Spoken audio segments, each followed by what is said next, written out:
Hello, today we're talking about multiplying binomials. Now, multiplying binomials has little difference than just using distributive property.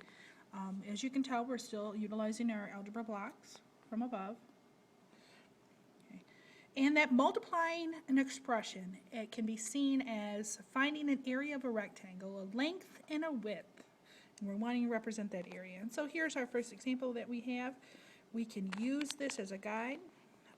We have x plus 1, x plus 3, and you can see what we have is our interior blocks. We have them labeled, and we have the two quantities. Now, it does not matter the order that we write x plus 1 or x plus 3 in, but what we do see is that when we group these together, for instance, x squared plus 3x, you can tell that those are the first two terms in this line, x squared plus 3x.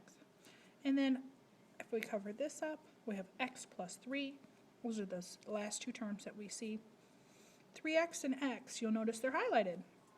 It's because they're like terms, and we can combine those together. So 3x plus x creates a 4x. Now here's another example of multiplying binomials, but the expression looks a little different. Across the top we have x plus y, and across the side, x plus 2. We write our two quantities, x plus y, x plus 2. And what we notice is that when we multiply our first one through, we have an x squared and a 2x. The first two terms that we see, if we were just taking x times that quantity x plus 2, that's what our answer would be.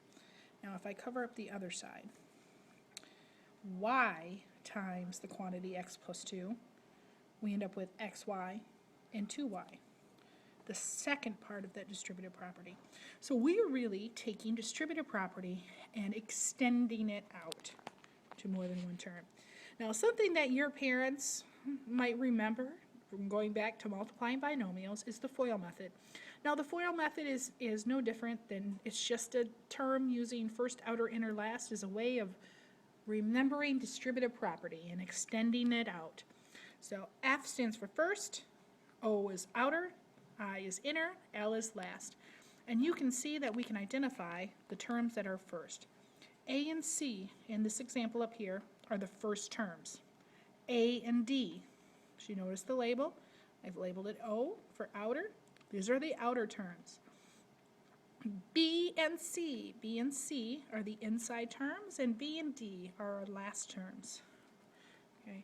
And when everything's said and done, if we can collect together like terms, we will as for part of our final answer. So we're going to multiply our first terms, put a plus sign, outer terms, plus inner terms, plus last terms together. Hence, we get the word FOIL. Now, on the back, we wanted to start with a visual model. And as you can see, we have our picture, that's parts were drawn for you. We have x plus 5 and x plus 3.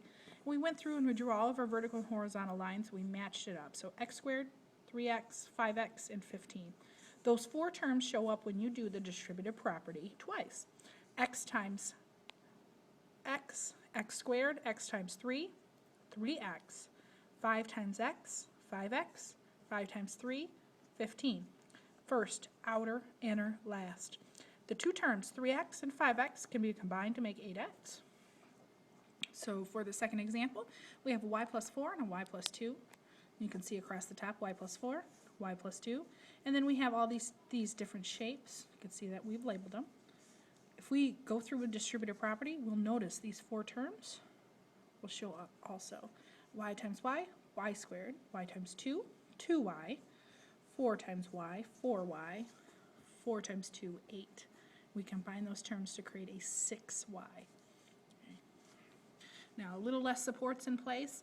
Whenever we have something as a quantity squared, it's like it's being multiplied by itself.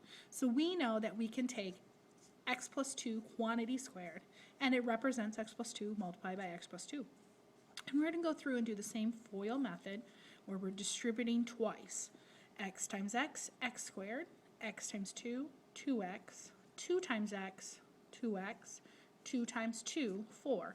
And when we put together those like terms, you can see here in the picture, we are going to get our 4x out again.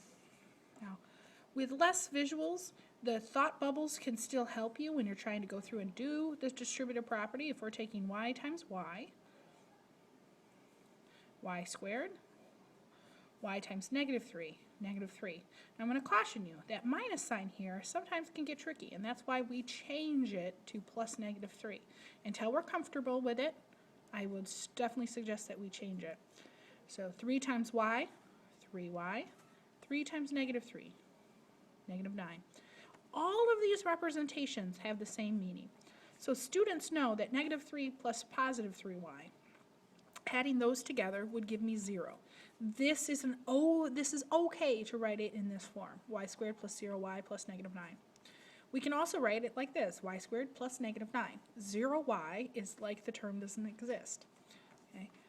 Or y squared minus 9, because a plus negative is the same as a subtraction.